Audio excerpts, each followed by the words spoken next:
ఓర్చక ఉన్నావా? కన్నీటి సంద్రన ఒంటరిగా మిగిలావా? తల్లిల నిన్ను ఆదరించును, తండ్రిల నిన్ను దీవించును. కాయ కష్టము చేసేటి నీకు కంటి పాపల తోడుండును. ఆయనే ఆదరణకర్త, మన యేసయ్యే రా గుండెకు అండా.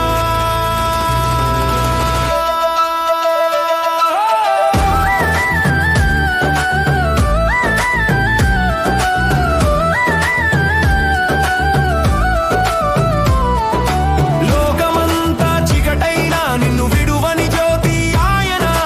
లోతైన అగాధాన నిన్ను కాపాడే శక్తి ఆయన.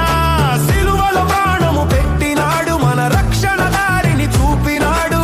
మృత్యువు ముళ్ళును విరిచినాడు, నిత్య జీవము ఇచ్చినాడు. నమ్ముకోరా యేసయ్యను, చేరుకోరా పరలోకాన్ని.